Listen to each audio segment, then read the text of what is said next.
Corea del Nord aveva bisogno di contanti e in fretta. Erano stati sanzionati come nessun altro paese nella storia, con il blocco di ogni singola esportazione. Nessun paese commerciava con loro e venne categoricamente evitato dall'economia globale. Il loro paese stava letteralmente morendo di fame e le prospettive erano molto desolanti. Gli uomini del governo avevano bisogno di trovare dei soldi e in fretta, e così hanno deciso di tentare la più grande rapina in banca della storia. Ma ovviamente non avrebbero fatto tutto da soli. No, si sono rivolti al proprio esercito personale di criminali informatici, un gruppo killer chiamato Lazarus Group che per 10 anni ha terrorizzato le istituzioni finanziarie di tutto il mondo con una serie di brutali attacchi informatici. Anche se hanno in gran parte mantenuto la loro identità un mistero, le loro origini possono essere fatte risalire al programma criminale informatico top secret della Corea del Nord, noto anche come Ufficio 414. Ecco, cari signori, questa è una cosa che fino ad oggi, in Italia, non è mai trapelata. Non si sa davvero come abbiano ottenuto l'accesso ai sistemi della Banca del Bangladesh, ma misero in piedi un casino talmente grande hackerando la Federal Reserve americana in grado di far quasi scoppiare una guerra. Non ne hai mai sentito parlare? Non è così?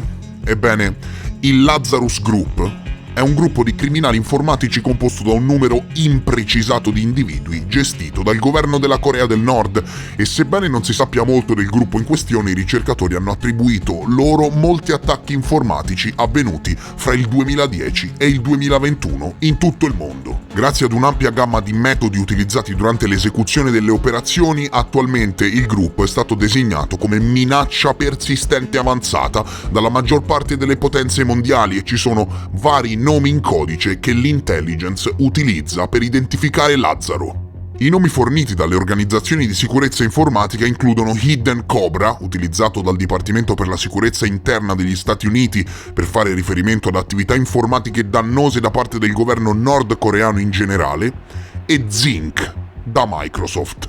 Il gruppo Lazarus ha fortissimi legami con la Corea del Nord e l'FBI afferma che il Lazarus Group è proprio un'organizzazione di hacking sponsorizzata dallo Stato stesso della Corea del Nord. Secondo il disertore nordcoreano Kim Kuk-song, l'unità in questione è internamente conosciuta in Corea del Nord come Ufficio 414 e traggono un enorme vantaggio da tutta una serie di cyberattacchi capaci di mettere in ginocchio le più grandi istituzioni finanziarie del mondo. Non gli daresti €1 ai nordcoreani, non è così? In questo video capirai come questo gruppetto è riuscito a mettere a segno un colpo da $1 miliardo in 48 ore per il supreme leader del paese, Kim Jong-un. La vera natura del gruppo Lazarus è quella di essere un braccio vitale del governo nordcoreano. Ma allora questo pone la domanda: come fa la Corea del Nord a trovare questi hacker in primo luogo? Questi non sono hacker che provengono da paesi occidentali, ok? Eppure i nordcoreani non hanno nemmeno accesso a internet. Allora, come possono assumere i migliori hacker del mondo? Bene, signori, la Corea del Nord ha una strategia in atto molto valida. E conosciamo i dettagli di queste storie grazie ad un disertore nordcoreano chiamato Kim Kuk-song che ha collaborato con Washington. Prima vanno a caccia di qualsiasi ragazzo nordcoreano con un'attitudine per la matematica. Quelli che ottengono il punteggio più alto in test incredibilmente competitivi vengono iscritti ad un corso di formazione intensivo. Questi ragazzi, alcuni di appena 12 anni, ottengono tutti i dettagli dell'hacking informatico avanzato, dove vengono addestrati religiosamente per anni con le informazioni che la Corea del Nord compra da altri stati, mentre la Corea del Nord li trasforma in un nuovo tipo di soldato di cyber elite. E poi, una volta completata la formazione, la Corea del Nord li invia all'estero in luoghi come la città cinese di Dalian, dove lavoreranno giorno e notte con dozzine degli hacker più intelligenti del mondo su vari crimini e schemi informatici. Tutto sotto strettissima sorveglianza del governo nordcoreano. Quindi, capito, li strappano alle famiglie in giovane età, gli tolgono nome, anagrafe e quant'altro e li formano. Il primo attacco noto di cui il gruppo è responsabile è noto come Operazione Troy, che ha avuto luogo dal 2009 al 2012. Si tratta di una campagna di spionaggio informatico di altissimo livello che utilizzava tecniche di attacco in DOS per prendere di mira il governo sudcoreano a Seoul e pian piano che acquisivano potere hanno puntato sempre più in alto. Gli investigatori hanno a lungo sospettato che qualcuno della Banca del Bangladesh dovesse essere coinvolto, poiché solo qualcuno con una profonda conoscenza delle misure di sicurezza interne della banca avrebbe potuto sapere come portare a termine quello che è successo dopo. E come scopriremo in seguito, il gruppo Lazarus aveva agenti in moltissime altre banche che traevano enormi profitti dagli attacchi. Tuttavia, a parte alcuni licenziamenti, nessuno alla Banca Centrale del Bangladesh è stato punito per l'intrusione, quindi gli hacker sono rimasti dormienti all'interno della rete della banca per quasi un anno. Ma il 29 gennaio 2016 il virus era di nuovo in movimento. Questa volta ha cercato di passare dalla rete della banca al sistema SWIFT. Ora, per capire la gravità della cosa, è bene capire che cosa sia il SWIFT. Per chi non lo sapesse, SWIFT è un programma utilizzato dalle banche di tutto il mondo per inviare denaro in sicurezza in ogni parte del pianeta. Tutti gli sportelli automatici si affidano al sistema SWIFT, poiché registra tutte le transazioni globali attraverso le reti bancarie, creerà ricevute digitali e le aggiungerà al record stampando anche una copia cartacea di ogni transazione di grandi dimensioni. All'inizio SWIFT ha rifiutato i tentativi di accesso degli hacker, ha continuato a riscontrare problemi con le credenziali e le autorizzazioni, ma dopo almeno 4 tentativi falliti in pochissimo tempo, alla fine ce l'hanno fatta e hanno frettolosamente coperto le loro tracce. Il Lazarus Group era riuscito ad hackerare il sistema SWIFT ed è stato solo dopo la fine dell'attacco che gli investigatori hanno trovato prove di queste intrusioni. Quindi, pochi giorni dopo essere entrati in SWIFT, il gruppo Lazarus era pronto a mettere in atto il proprio piano senza che nemmeno nessuno se ne fosse accorto. Tutto quello che dovevano fare era avanzare la richiesta di transazione e sperare, ma c'era una ragione per cui il gruppo Lazarus stava rischiando di essere scoperto. Stavano aspettando che le stelle si allineassero e alla fine hanno trovato il loro momento perfetto per l'attacco. Inizio ore 20 di giovedì 4 febbraio 2016, subito dopo la chiusura degli affari presso la Banca del Bangladesh. All'improvviso 35 transazioni fraudolente multimilionarie sono uscite dalla banca, fatte sembrare legittime dall'infiltrazione degli hacker nel sistema SWIFT, quindi capito, le richieste provenivano dal sistema SWIFT, e si sono anche assicurati che la Banca del Bangladesh non scoprisse le richieste delle transazioni fino a quando non fosse troppo tardi. Lo hanno fatto cancellando i registri e sabotando da remoto la stampante per ritardare il fail-safe fisico. Tuttavia, era ancora presto a New York, dove il denaro veniva effettivamente detenuto e le transazioni venivano elaborate. Quindi questo ha dato un sacco di tempo alla Federal Reserve per inviare i soldi nel mondo. Il giorno successivo è stato l'inizio del fine settimana del Bangladesh, il che significa che nessuno sarebbe stato al lavoro per notare quello che era appena successo. Poi il giorno dopo, il sabato pomeriggio, quando hanno rimesso in funzione le stampanti, hanno scoperto la vera portata di quanto era appena accaduto. In totale, il gruppo Lazarus aveva prelevato dal proprio conto 951 milioni di dollari, ma la Banca Centrale del Bangladesh stava per avere il primo colpo di fortuna. Quando la Federal Reserve ha ricevuto le richieste di transazione, la maggior parte di esse è stata intestata alla RCBC Bank in Jupiter Street a Manila. Ora, questa è una banca completamente legittima, quindi non avrebbe dovuto alzare alcuna bandiera per le richieste. Tuttavia, c'è anche una nave iraniana che si chiama Jupiter, quindi il sistema Fed della Federal Reserve ha visto la parolina Jupiter, ha contrassegnato le transazioni come potenzialmente pericolose automaticamente dal suo sistema informatico e le ha bloccate. Quindi solo 5 delle 35 transazioni sono andate a buon fine a causa di una sfortunatissima coincidenza nel sistema. E così la scelta di questa banca, tra le altre centinaia possibili nella sola Manila, è costata agli hacker circa 800 milioni di dollari.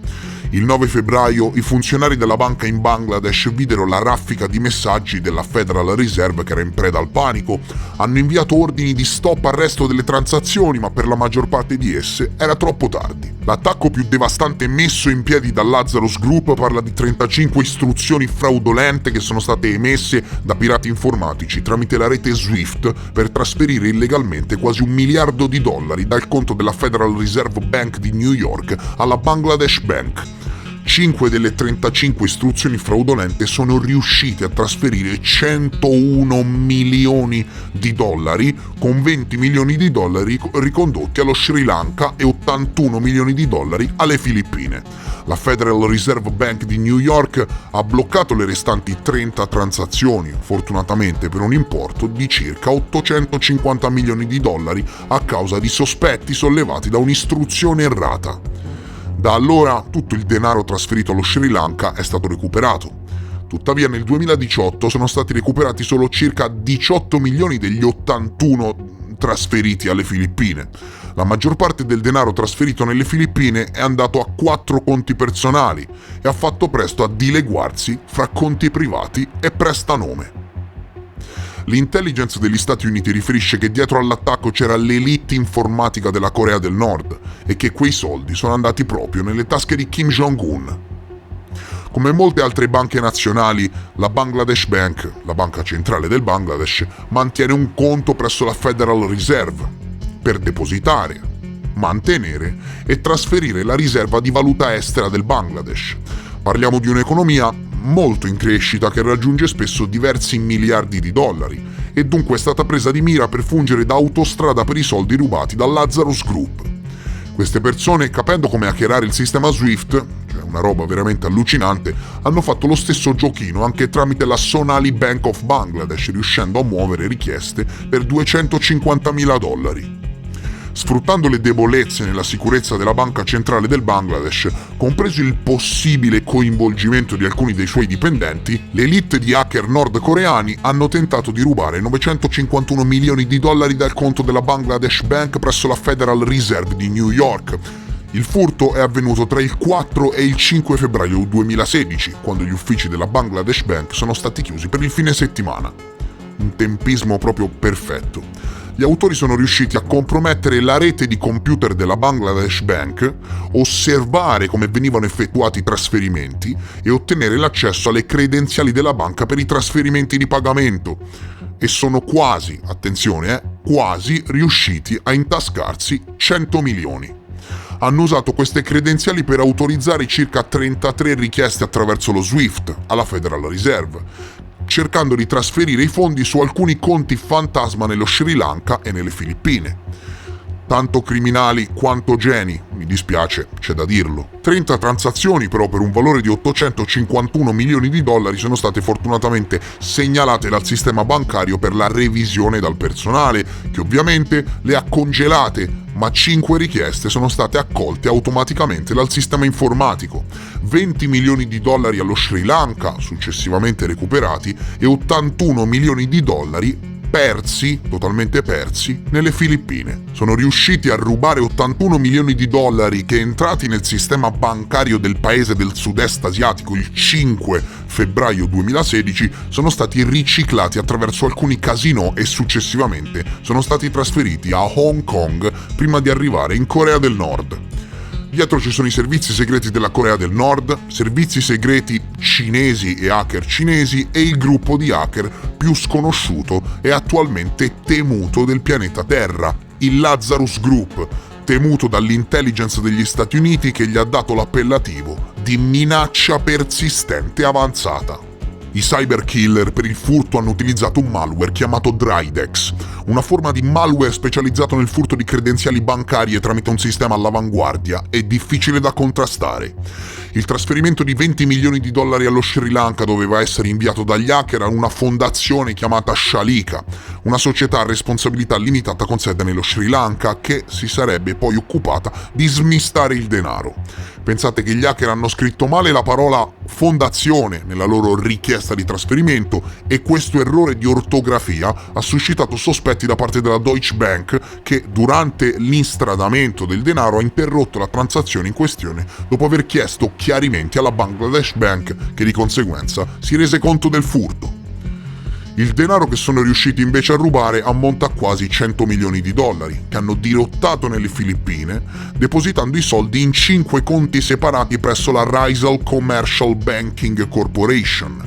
In seguito si scoprì che i conti erano sotto identità fittizie, fondi che sono stati poi trasferiti ad un broker di cambio, sono stati convertiti in pesos filippini, pensate che roba, restituiti alla Rizal Banking e consolidati in un conto di un uomo d'affari cino-filippino.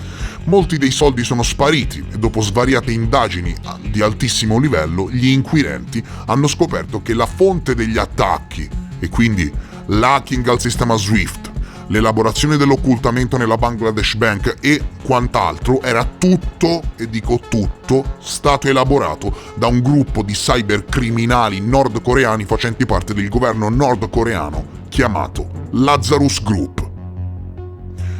Questo hacker, signori, questo hacker nordcoreano, attualmente ricercato dall'FBI, si chiama Park Jin-hyok. È stato implicato in una serie di crimini informatici nordcoreani e l'FBI lo classifica come un altissimo criminale informatico altamente pericoloso. E mentre Park è probabilmente un attore chiave, signori, in tutti i crimini commessi dal Lazarus Group, è ancora soggetto al controllo totale del suo regime. Ecco perché è molto, molto improbabile che lui o chi per esso abbiano visto anche solo una piccola parte della percentuale dei milioni che hanno aiutato a rubare. In effetti, entrare a far parte del gruppo Lazarus non è affatto remunerativo. Voglio dire, sei sotto una dittatura e lavori per il governo. Stop. I testimoni hanno raccontato storie di dozzine di giovani uomini stipati in stanze che lavorano sia come codificazione legittima che illegittima per settimane senza mai vedere la luce del sole, pena l'incarcerazione o addirittura la morte. Ma siccome libertà molto semplici come, che ne so, l'accesso all'esterno, l'accesso a internet e le informazioni fini a se stesse sono molto più di quanto la maggior parte dei nordcoreani possa persino sognare, diciamo che questi hacker reputano se stessi fortunati a far parte di questo gruppo di cyberterroristi. Ed è proprio questo che rende questi giovani geni così disposti a commettere crimini per la Corea del Nord, in quanto quella di fare l'hacker per il governo è un'alternativa molto migliore a ciò che li aspetta a casa.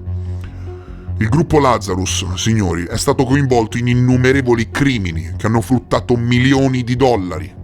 Ad esempio, hanno saccheggiato altri 12 milioni da una banca in Ecuador e poi un altro milione da una banca in Vietnam nel 2015. Un anno dopo la rapina in Bangladesh, il gruppo Lazarus è stato coinvolto nel famigerato attacco informatico WannaCry, un virus simile a quello che ha rubato il sistema SWIFT dalla Banca del Bangladesh, ha chiuso ospedali e altre infrastrutture in tutto il mondo, ha bloccato per giorni sportelli automatici e banche in Corea del Sud con un classico schema ransomware. Il virus crittografava file e documenti di sistema chiave, offrendo di decriptografarli a pagamento.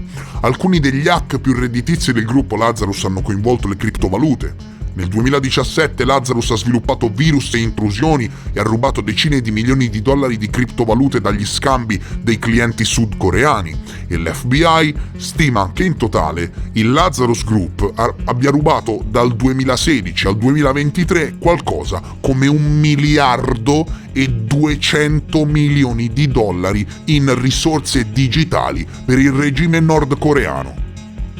Immaginatevi i servizi segreti che strappano dei dodicenni alle famiglie perché semplicemente hanno spiccato in un test attitudinale, li cancellano nome e cognome e provenienza da ogni sorta di sistema di anagrafe, li chiudono per anni in un collegio sottoponendoli ad una formazione di hacker intensiva notte e giorno, li spediscono poi in Cina in posti sicuri e segreti a studiare con i criminali informatici più abili del mondo e si stima che di questi soggetti in Corea del Nord, facenti parte del Lazarus Group, ce ne siano decine di migliaia.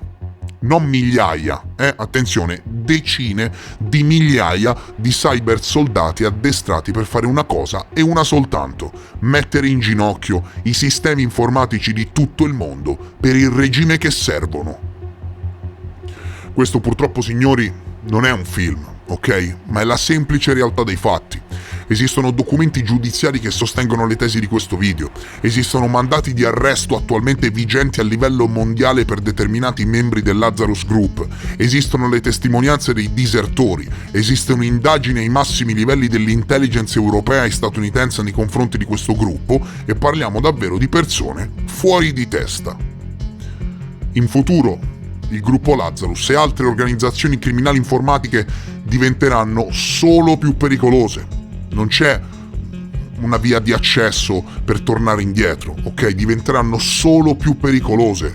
L'isolamento della Corea del Nord a questo punto diventa un punto di forza. Il regime stesso è all'avanguardia nello spionaggio digitale e indovina, nel nucleare. I deepfake e l'intelligenza artificiale possono portare ad alcune terrificanti possibilità di ingegneria sociale e convincere la vittima anche ad altissimi livelli che sei degno di fiducia, e questo gioca un ruolo cruciale nei loro attacchi informatici.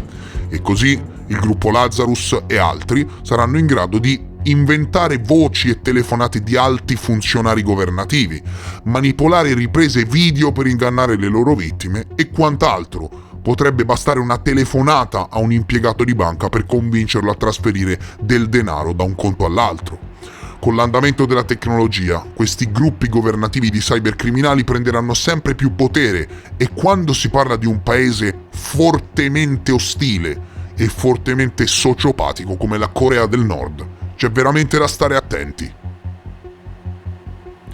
Io spero di averti informato a dovere. Se anche questo video ti è risultato interessante, mi raccomando, aiutami con un semplice like. Aiuta il mio lavoro di divulgazione con un semplice like che non ti costa nulla, ok? E soprattutto fammi sapere se il video ti è piaciuto in un commento. Per oggi, signori, è davvero tutto. Io vi ringrazio per essere stati con me. Vi invito a tenere gli occhi aperti quando trafficate in internet e vi rimando al prossimo episodio. Adieu!